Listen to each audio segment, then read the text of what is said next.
পদের ব্যাপ্যতা নিয়ম। পদের ব্যাপ্যতা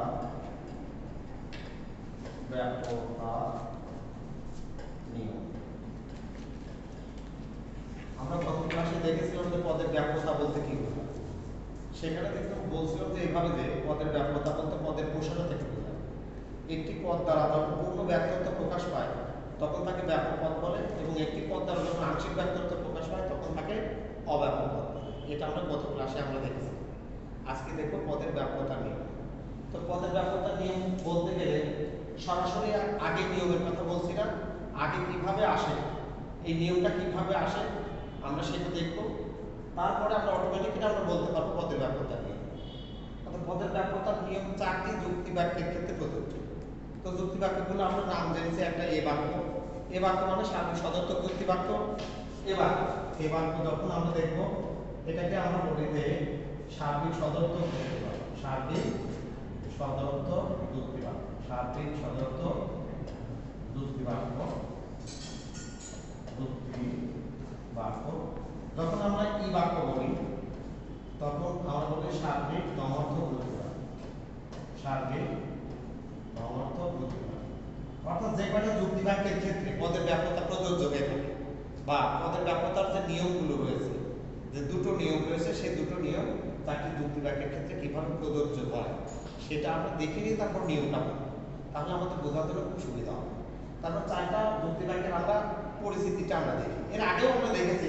তো আজকে আমরা দেখছি যে এই যুক্তি বাক্যকে বলে সার্বিক সদর্থক যুক্তি বাক্য, এই যুক্তি বাক্যকে বলা হয় সার্বিক নমর্থক যুক্তি বাক্য। নমর্থক যুক্তি বাক্য। এরপরে আই যুক্তি বাক্যকে বলা হয় বিশেষ সদর্থক যুক্তি বাক্য।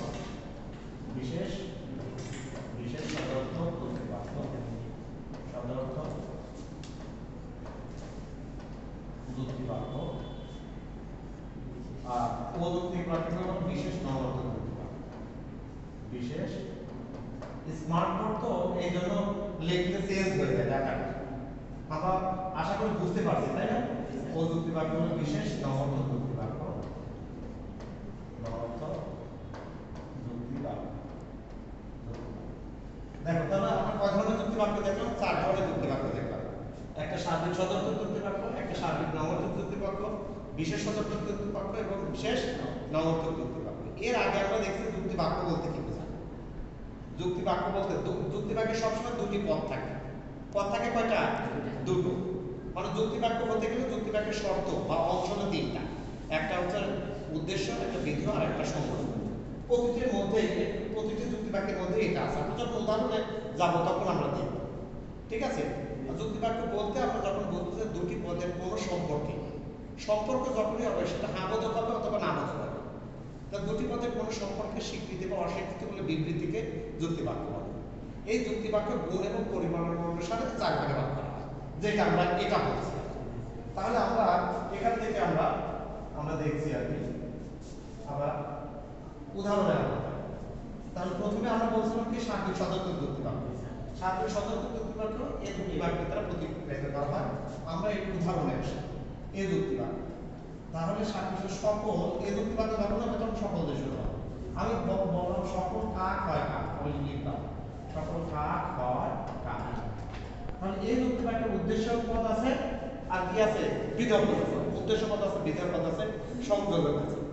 তাহলে দেখো যে আমরা জানি যে পদের ব্যাপ্যতার নিয়ম অনুসারে আমরা জানি এই যুক্তি বাক্যের উদ্দেশ্য পদ ব্যাপ্য এবং বিধেয় পদ হলো অব্যাপ্য। এটা আমরা জানি, কিন্তু নিয়মে কিভাবে হয় সেটা আমরা জানি না। এটার একটা আমরা সম্পূর্ণ উদাহরণটাকে দেখে আসি, তারপরে আমরা বলছি। একটা সূত্রের মাধ্যমে আমরা করব। তো এই যে যুক্তি বাক্য যখন হবে, এই যুক্তি বাক্য শুরু হয় কোনো দিয়ে।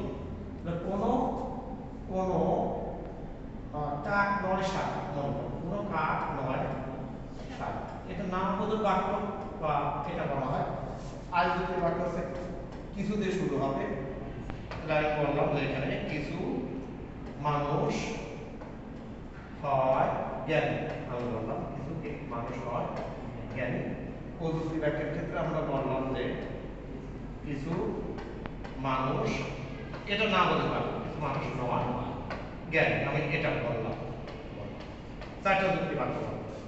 এখন এটা মনে রাখার সুইন বার সূত্র আছে, মানে আমরা আমাদের কাজের পদের ব্যাপকতার নিয়মটা কেন বলবো, সুইনম্যানের একটা সূত্র আছে, সেই সূত্রটা আমরা দেখে তাহলে আমাদের বোঝার জন্য সবচেয়ে আমাদের সুবিধা হবে। তারপর আমরা নিয়মটা বলবো, দুটো নিয়ম কিন্তু সবার পরে বলবো, আমি উদাহরণে আগে যাচ্ছি যাতে তোমাদের বোঝানোর জন্য। দেখো সুইনম্যানের সূত্র, সুইনম্যান একজন যুক্তিবিদ, তাহলে সুইনবার্নের শুরু কি দিই, এস দিয়ে, মানে নামটা সুইনবার্ন মানে এস দিয়ে। মনে রাখবে আমরা চারটা যুক্তি ব্যাখ্যার ক্ষেত্রে আমরা দেখলাম, তাহলে এ চারটা যুক্তি এ ই আই ও চারটা যুক্তি বাক্য, ঠিক আছে। তো সুইনবার্নের হচ্ছে এস, সুইনবার্ন হচ্ছে এস, আর একটা আমি মনে রাখবো বি এন পি, দেখো সহজের জন্য বি এন পি আমাদের মনে রাখা, সুইনবার্নের এস আর বি এন পি দাও, তাহলে বি এন পি আমাদের মনে রাখার জন্য সুবিধা আছে। সুইনবার্নের জন্য এস আর বি এন পি। তাহলে এখন খেয়াল করে দেখো যে এস যখন থাকবে এ যুক্তিটাকে সাবজেক্ট অনলি, মানে শুধুমাত্র সাবজেক্টটা ব্যাপক হবে, আর এই যুক্তি বাক্যের ক্ষেত্রে কি হবে, বোধ বি মানে হলো বোধ, মানে উদ্দেশ্য এবং বিধেয় দুটোই ব্যাপক হবে। আর আই যুক্তি বাক্যের ক্ষেত্রে না, মানে কোনোটাই না, দুটোই কি হবে, অব্যাপক হবে। তাহলে আর ও যুক্তি বাক্যের কি হবে, শুধু প্রেডিকেট অনলি, শুধু প্রেডিকেট, মানে বিধেয় পদটা কি হবে, ব্যাপক হবে। তাহলে এই যে বলা হলো, আমরা একটু ছকে একটু দেখি, ছকে দেখলে তাহলে আমাদের বোঝার জন্য সুবিধা হবে। তাহলে ছকটা করে নিই, ছকটা করে নিই, দেখো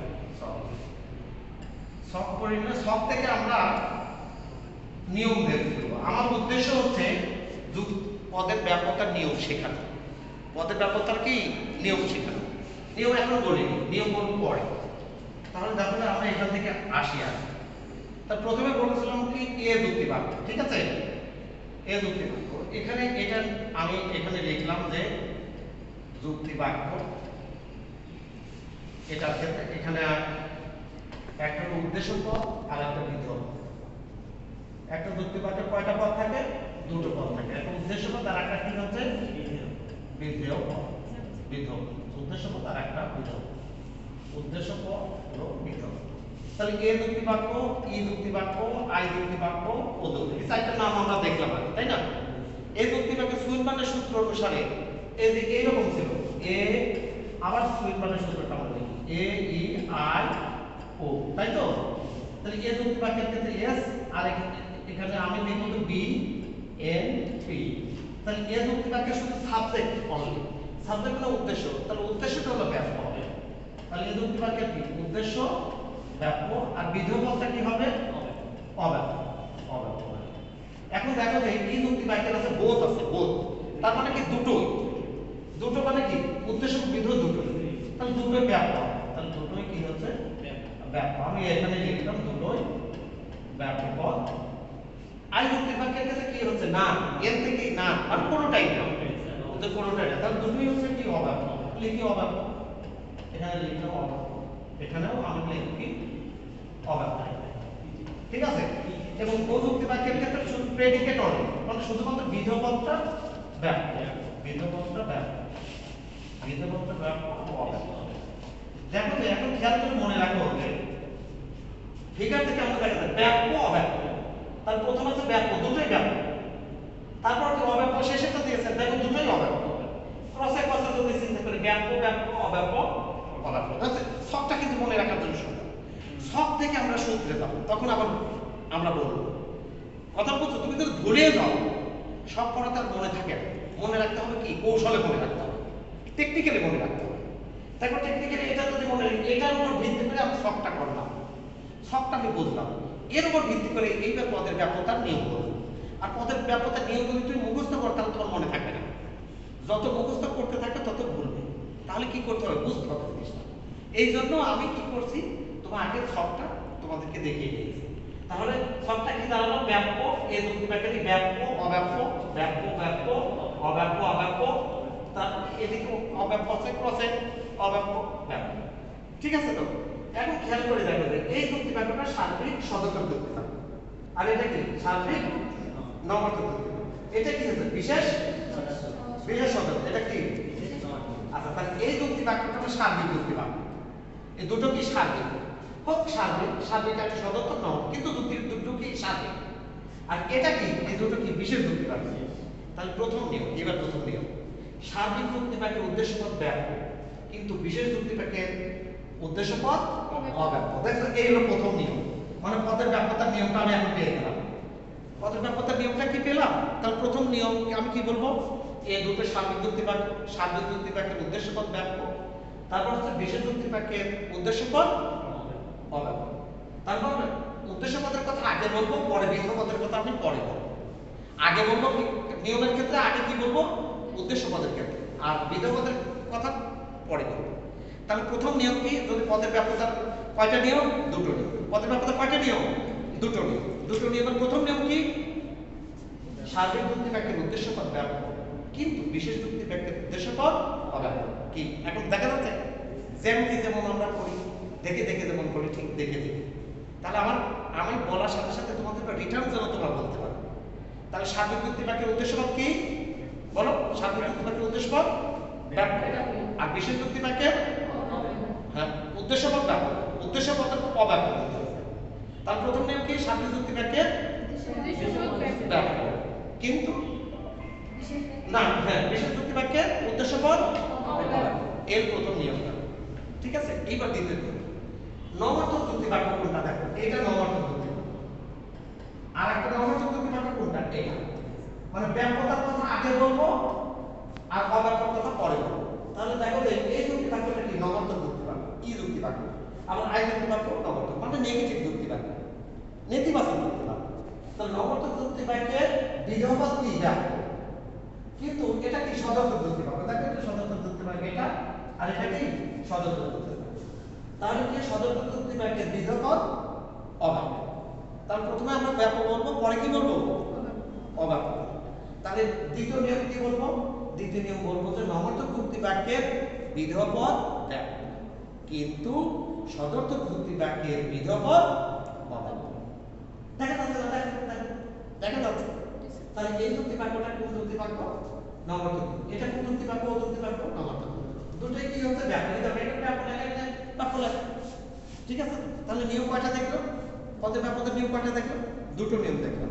কি নিয়ম, প্রথম দুটো নিয়ম, এই দেখো দুটো নিয়ম এখান থেকে বলবো। তাহলে কি বলবো, সার্বিক যুক্তি বাক্যের উদ্দেশ্য পদ ব্যাপ্য কিন্তু বিশেষ যুক্তি বাক্যের উদ্দেশ্য পদ অব্যাপ্য। দ্বিতীয় নিয়ম, নবার্থক যুক্তি বাক্যের বিধেয় পদ ব্যাপ্য কিন্তু সদর্থক যুক্তি বাক্যের বিধেয় পদ অব্যাপ্য। ঠিক আছে, তাহলে আমরা কি দেখলাম যে পদের ব্যাপ্যতা বলতে কি বোঝায়, পদের ব্যাপ্যতা বলতে পদের প্রসঙ্গ থেকে বোঝায় একটি পদ দ্বারা যখন পূর্ণ ব্যক্তত্ব, ব্যক্তত্ব মানে পরিমাণ, ব্যক্তত্ব মানে কি পরিমাণ, একটি পদ দ্বারা যখন পূর্ণ ব্যক্তত্ব প্রকাশ পায় তখন তাকে ব্যাপ্য পদ বলে, এবং একটি পদ দ্বারা যখন আংশিক ব্যক্তত্ব প্রকাশ পায় তখন তাকে অব্যাপ্য পদ বলে। পদের ব্যাপ্যতার নিয়ম কয়টি, দুটি। তাহলে প্রথম নিয়ম কি, সার্বিক যুক্তি বাক্যের উদ্দেশ্য পদ ব্যাপ্য কিন্তু বিশেষ যুক্তি বাক্যের উদ্দেশ্য পদ অব্যাপ্য। দ্বিতীয় নিয়ম কি, নবার্থক যুক্তি বাক্যের বিধেয় পদ ব্যাপ্য কিন্তু সদর্থক যুক্তি বাক্যের বিধেয় পদ অব্যাপ্য। এই হলো কথা। সবাইকে ধন্যবাদ পড়ার জন্য।